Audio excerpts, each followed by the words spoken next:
আলোচনায় থেকেও পরাজিত হলেন যারা। ত্রয়োদশ জাতীয় সংসদ নির্বাচনের ফল ঘোষণার পর রাজনৈতিক অঙ্গনে বিজয়ের উল্লাস যেমন ছিল, তেমনি ছিল কিছু স্বপ্নভঙ্গের নীরব দীর্ঘশ্বাসও।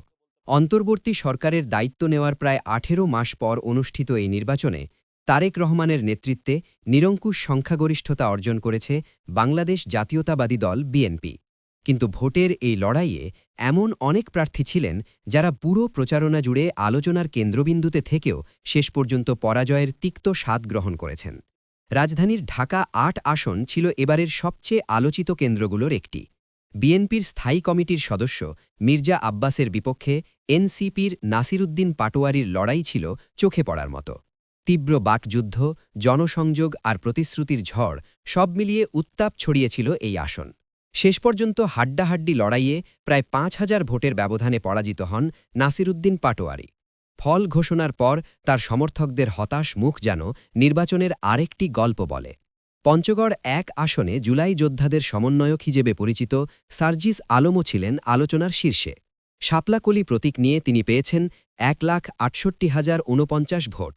তবে ধানের শীষ প্রতীকে ব্যারিস্টার মোহাম্মদ নওশাদ জমি পেয়েছেন ১,৮৬,১৮৯ ভোট। ব্যবধানটা বড় না হলেও ফলাফল ছিল স্পষ্ট। তবুও পরাজয়ের পর প্রতিদ্বন্দ্বীকে অভিনন্দন জানিয়ে রাজনৈতিক সৌহার্দ্যের যে দৃষ্টান্ত সার্জিস স্থাপন করেছেন তা অনেকের প্রশংসা কুড়িয়েছে। ঢাকা ৯ আসনে ডাক্তার তাসনিম জারা, যিনি একসময় এনসিপির নেত্রী ছিলেন, জামায়াত জোটে দলের যুক্ত হওয়ায় পদত্যাগ করে স্বতন্ত্র প্রার্থী হিসেবে লড়েন। আলোচনার কেন্দ্রবিন্দুতে থাকলেও শেষ পর্যন্ত তিনি তৃতীয় অবস্থানে থেকে পরাজিত হন। তার প্রচারণা ছিল উচ্চকণ্ঠ, কিন্তু ভোটের অঙ্কে মিলেনি প্রত্যাশার সমীকরণ। ঢাকা ১৩ আসনে ববি হাজ্জাজ ও মাওলানা মামুনুল হকের দ্বৈরথ ছিল বেশ নাটকীয়। ববি হাজ্জাজ পেয়েছেন ৮৮,৩৮৭ ভোট আর মামুনুল হক পেয়েছেন ৮৬,০৬৭ ভোট।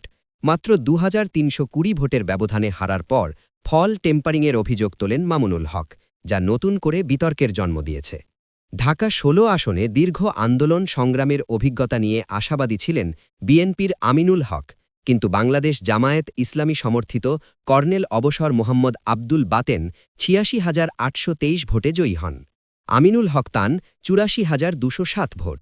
ব্যবধান ছিল সামান্য, কিন্তু ফলাফল ছিল নির্ধারক। খুলনা ৫ আসনে জামায়াতের সেক্রেটারি জেনারেল মিয়া গোলাম পরোয়ারও ছিলেন হেভিওয়েট প্রার্থী।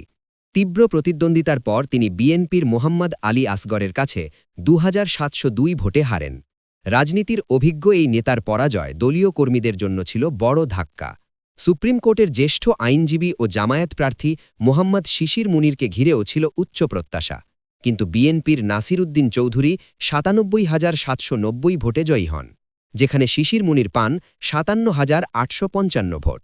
কক্সবাজার ২ আসনে জামায়াতের ড হামিদুর রহমান আজাদও হারেন বিএনপির আলমগীর মোহাম্মদ মাহফুজুল্লাহ ফরিদের কাছে।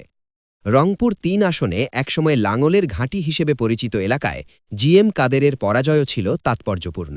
জামায়াত প্রার্থী মাহবুবুর রহমান বেলাল ১,৭৫,৮২৭ ভোটে জয়ী হন। লাঙল প্রতীকে জিএম কাদের পান ৪৩,৩৩৫ ভোট, যা রাজনৈতিক বাস্তবতার পরিবর্তনের স্পষ্ট ইঙ্গিত দেয়। বগুড়া ৩ আসনে নাগরিক ঐক্যের সভাপতি মাহমুদুর রহমান মান্না মাত্র ৩,৪২৬ ভোটে জামানত হারিয়েছেন। আর চাঁপাইনবাবগঞ্জ ৩ আসনে সাবেক এমপি হারুনুর রশিদ হারুনকে বড় ব্যবধানে হারিয়ে জয় পেয়েছেন জামায়াতের নুরুল ইসলাম বুলবুল। এই নির্বাচন প্রমাণ করেছে আলোচনায় থাকা মানেই বিজয় নয়। জনসমর্থনের শেষ হিসাবটা লেখা হয় ব্যালট বাক্সে। কেউ পেয়েছেন উল্লাসের মঞ্চ, কেউ ফিরে গেছেন নীরব প্রতীক্ষায়। তবে পরাজয়ের ভেতরেও রাজনীতির শিক্ষা, সৌহার্দ্য আর নতুন করে ঘুরে দাঁড়ানোর গল্প লুকিয়ে থাকে, আর সেখানেই গণতন্ত্রের প্রকৃত সৌন্দর্য।